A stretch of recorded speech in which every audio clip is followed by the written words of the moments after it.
Yo, I am on a roll with these kind of videos. I already talked about Ice Jains and Namekians, so now I'm gonna go over female Majins. And even though there's really no one demanding it, I'm just gonna say already, at no point in time do I really ever plan on going over male Majins. I don't like playing as them. They're just not fun to me. And not just compared to female Majins, but just in general. I just don't like the male Majins playstyle.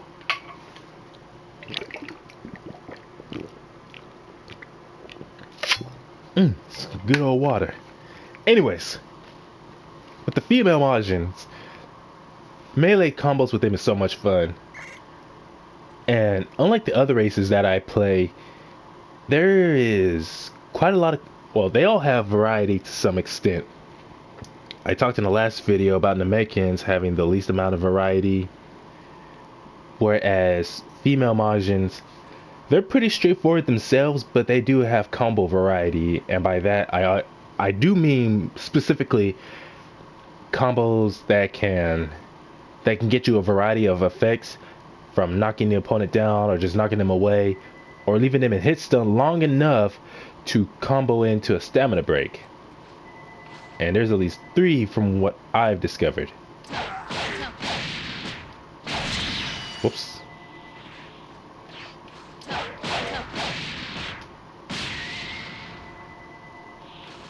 So that is 1.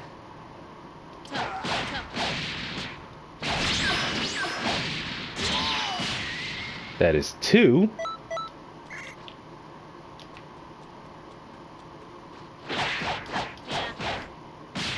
And that is 3. And what's also cool is one of my favorite ultimates in this game, Darkness Melee or Darkness Rush Melee. Yeah, for Namekians, it's a ranged grab, whereas for every other race, they fly forward as they attempt to grab the opponent, which is weird. Majins have the ability to stretch their limbs just like Namekians, so I don't see why for them it can't be the ranged version as well. And there's nothing I can do about it.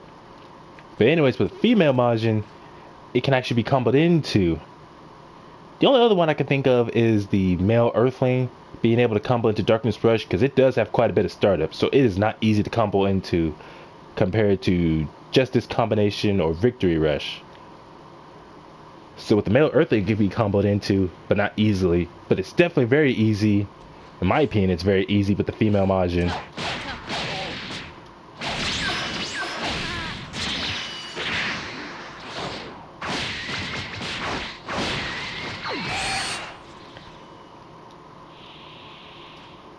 So that's one of the nice things about female Majins, is just the fact that their combos leave opponents in hit stun long enough to combo into most moves that have quite a bit of startup to them. I don't think that one combo right there is going to let you combo into everything, but still some of the, well, not really laggy, I don't think lag is the good word, but some of the moves that do take a while to actually come out, and thus makes it difficult to combo into.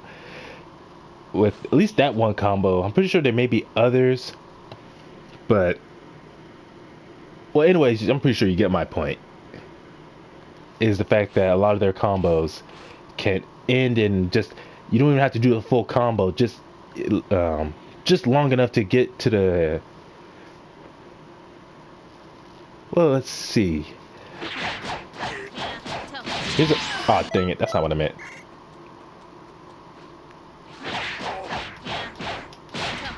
There we go. So that was a pretty long combo into the, not the stamina break, but the hit stun that again leaves them in it, that leaves them stunned long enough for the stamina break to work. Or some moves like Darkness Rush, which again take a while to fire off.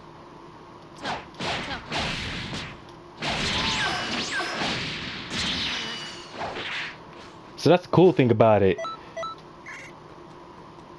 So not only do their combos individually have variety, but the amount of supers and ultimates you can combo into or have an easier time comboing into, you don't really get that too much with other races, unfortunately.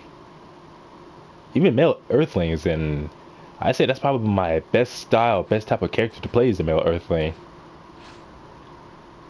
But I'll talk about the male Earthling in a future video. But anyways, let's move on to the Majin's unique transformation. So purification, in many ways it's like giant form for the Namekians, but still pretty unique itself. So let's see. Stamina, normal. So the weird thing about not potential unleashed, purification is that if your stamina gets broken, then, well, you revert back to your base form. You lose purification as a transformation, and you gotta wait until your stamina is, you gotta wait till it's full again before you can transform back. But it does not actively drain your stamina like giant form or Kaioken. But just like the Namekian's giant form, it changes your moveset entirely. So this is my moveset with Crimson. And this is it after transformation. It just basically gives you Kid Boo's moves. Pearl Flash, Vanishing Ball, and Quick Sleep.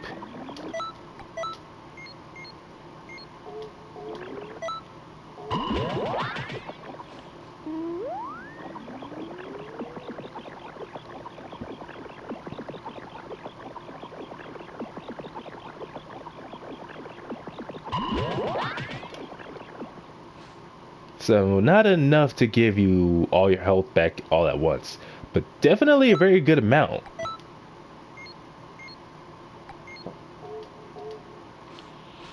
So that's, to me, that's one of the best things about it, about the purification transformation.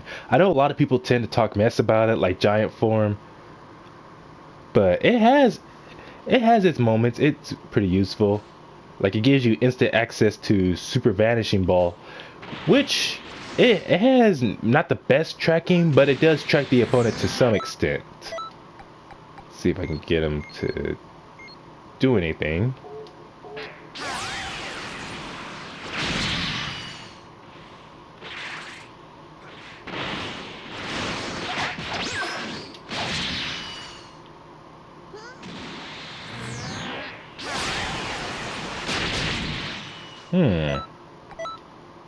Yeah, can't really get it to display, but again, it does have some pretty good tracking, and it does a pretty good amount of damage. Oh, wrong one. And it also gives you almost a teleportation, teleporting Vanishing Ball.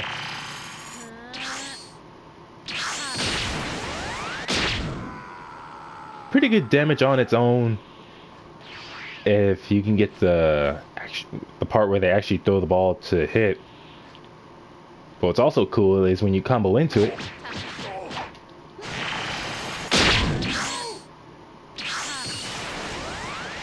So just like the initial combo, then as they're forming the ball, which has plenty of hit stun itself, and then leaves them in hit stun long enough, unless they do some kind of unique skill to get out of it, because that's usually about the only way that I can think of, or going for a limit burst. Those are the only two ways, and they're pretty costly. Obviously, one uses up your limit burst, the other one uses up your, what was it, evasive skill. So like, if that's your goal, get your opponent to just waste their stamina, or make them use up their limit burst when they're not even trying to, then going for something like teleporting Vanishing Ball, and just spamming the heck out of Pearl Flash or regular Vanishing Ball. And all these Vanishing Ball moves. And there's also Quick Sleep, so you could probably do something like, say, knock your opponent away. Oh snap. Yeah, I don't know anything about Kid Boo's moveset, so I don't know how exactly to combo into stamina breaks with him.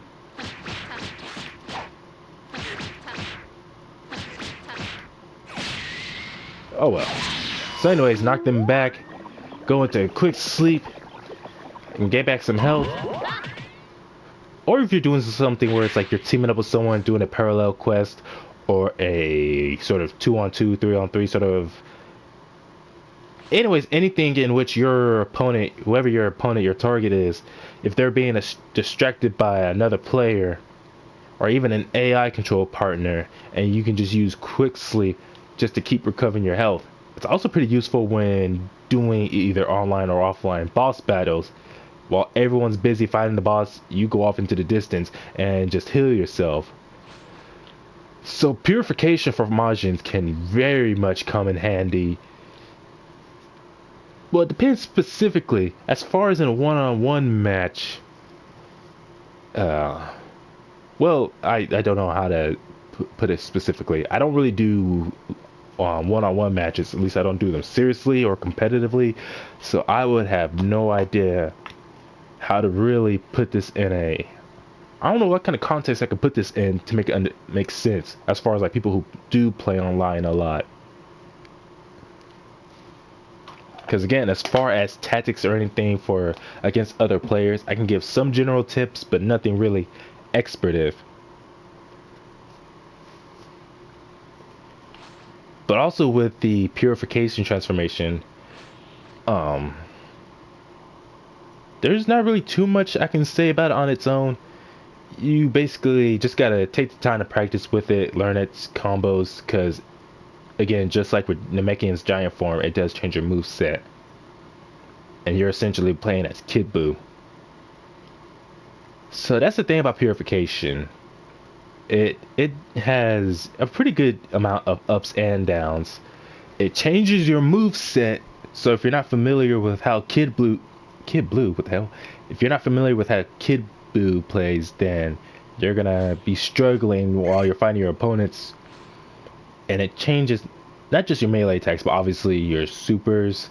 So if you're not familiar with how moves like all the vanishing balls, pearl flash work, or how to use quick sleep properly, then again, that's gonna put you in a pretty tight spot. And if your stamina gets broken, you lose your transformation. But at the same time, it doesn't actively drain your stamina like Kaioken or Giant Form does. And not to mention, your overall speed is pretty good. Your melee attacks, your supers, it doesn't really feel that huge of a decrease. Or actually, now that I think about it, I think the way it affects your speed is it pretty much stays the same, or roughly around the same, depending on how fast your Majin already is. And Majins in general, at least as far as female Majins are about, I want to say they're about average in speed, because from the looks of it, their normals and their movement speed, it's not bad, but it's not the best. They're definitely not Ice Gen levels of speed, but they're not Namekian levels of slow either. And they have great melee attacks, light and heavy melee attacks, but definitely their melee attacks aren't as fast as Ice Gens, or hell, even Earthlings I would rank above female Majins as far as combat speed, or their normals. So they're definitely in the middle between the various races. They only have one unique transformation, so they don't exactly have a variety of choice for transformations like the Saiyans do. Of course, that's every other race too. They have pretty good speed and melee attacks, so they're kind of a jack of all. And you can definitely make them any kind of style you want. One that revolves around hitting your opponent with melee attacks or using up key attacks. Not to mention they do have a few unique attacks. Okay, now that I think about it, I think Majin Kamehameha is the only unique attack that's exclusive to Majins. And it works a lot like the ×10 Kamehameha. Just that times 10 Kamehameha regardless is more damaging. But Majin Kamehameha, you can charge it, or you can fire it just regularly, or you can charge it. And if I remember, you could charge up to 3 levels. Get more damage each time, which is pretty cool. But again, there's other moves that do that just as well, or just get more damage on its own, with even though it may have just 1 level, like a energy wave, which may cost 2 bars but definitely does more damage and comes out a lot faster. The times 10 Kamehameha, which is roughly about the same as the Majin Kamehameha but more damaging. So there's really nothing about the Majin Kamehameha that's unique other than you can charge up the levels. But there's other projectiles that can do that, as I just said. But hey, at least it's pink, so it's a different color, which looks cool. I mean, there's other moves in this game that were used by Majins, but you can have them be used by any other race, like Innocence Breath, Anger Explosion. So the one move that Majins have that's unique to them, or exclusive, which is the Majin Kamehameha. It's not terrible. It does its job. It's just that it's really nothing special compared to what others have. So there's not too much more I don't think I can say about the Majins, or the female Majins. Their exclusive move, Majin Kamehameha, serviceable, does its job. The longer you charge it, the more damage it gets, which is nice. About average, somewhere in the middle, as far as, well, with just everything. Truly, in my opinion, the type who are the most specific, meant to be a sort of jack of all, master of none types.